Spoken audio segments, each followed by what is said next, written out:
This is my flying field, personal flying field. Let you get a good look at this thing. I'll go back and forth here. And the grass has been mowed.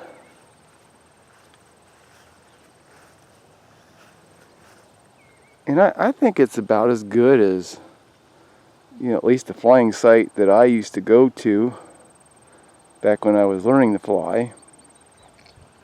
Here's the sky.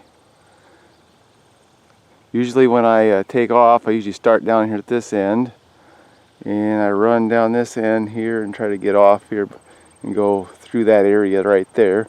Then when I land, I usually come in from this side and then back this way, because I normally fly in calm weather in the morning. This is usually pretty wet.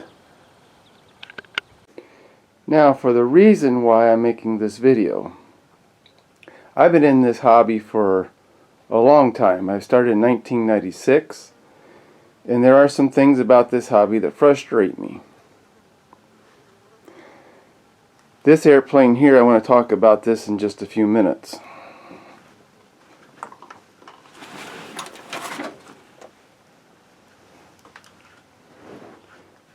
Now I have two ARFs by Phoenix Models. This is one right here, and this is my latest one right here. Now, let me start by saying this. This airplane over here flies really, really good. Yesterday, I was flying this plane, and I think it's going to fly really, really good as well. But there is an issue that I have run into with this particular manufacturer that this is made by Great Plains over here, have not run into with Great Plains.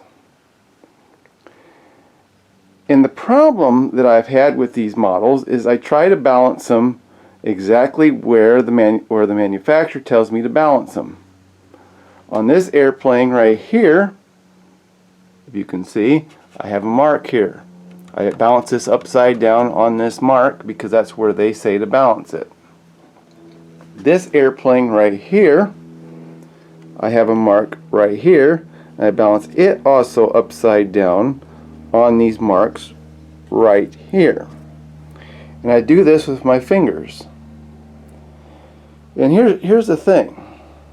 This aircraft right now has got 5-inch wheels on it, down here. And this landing gear has been moved forward 1/4 of an inch. I didn't think it was bad even before it was moved. But here's the thing about this aircraft. When this fuel tank is clear full of fuel, you cannot taxi it on my field out here. As a matter of fact, let me repeat that. I can do it now, but I couldn't do it with 3.5-inch wheels. I think it was 3.5-inch.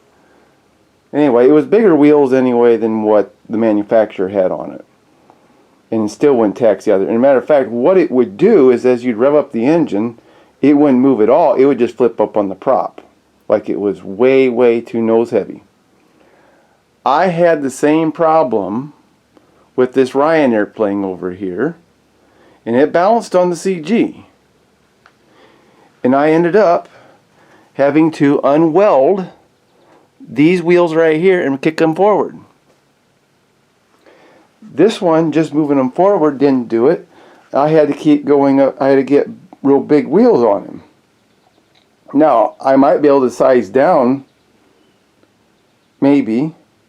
I don't know, but that's what I was able to get a hold of, was 5-inch wheels. I wasn't able to get hold of the other ones in a timely manner and stuff like that. When I was flying this model, you can see my servo or not. See how it's not straight across for the elevator? That is because this plane would not fly level when this back here, if you can see here, was level. I don't get over here like that. It has to be that far up for this plane to fly flat. Here we got maybe another better look here. You can see how it is here. And I don't, okay, so like today I checked the CG. Like I said, I put my fingers on the CG thing, held it up. My dad looked at it. He held it up. I looked at it, and it was perfectly level. It's not nose heavy, whatever. It's when it's got fuel in the aircraft, it acts like it cannot drive on grass. And that makes it hard. I mean, you can't take off then. I've been flying here since 1997, I think. I have never had, I mean, I've had maybe an aircraft or two that was a little temperamental. But this is beyond temperamental. This is impossible. Full elevator up and you cannot taxi. It just flips up on its nose. And you probably wonder, well, is your wheels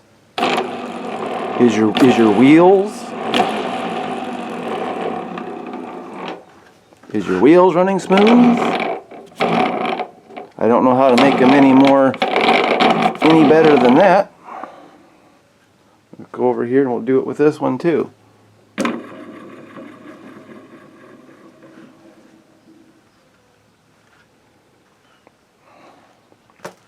So I don't know. I don't know what to think about some of this. You know, I wish I could find somebody, talk to somebody who's actually flown this airplane as a nitro engine off of a grass, because everybody I've seen on YouTube takes off from a perfectly smooth asphalt runway. And so I am not able to get any kind of comparisons from that. And this engine that I have in here is a .55 OS engine, and I was going to put a .46 on it, and I put the .55 on it because I was actually having trouble when I was balancing it originally. It would need more weight up in the front, and I thought, well, if I got to put more weight up in the front, I might as well put a bigger engine on it to get more power. And I've been having trouble taking off with it, and it's light, it's a simple airplane, and it's like I'm just not sure.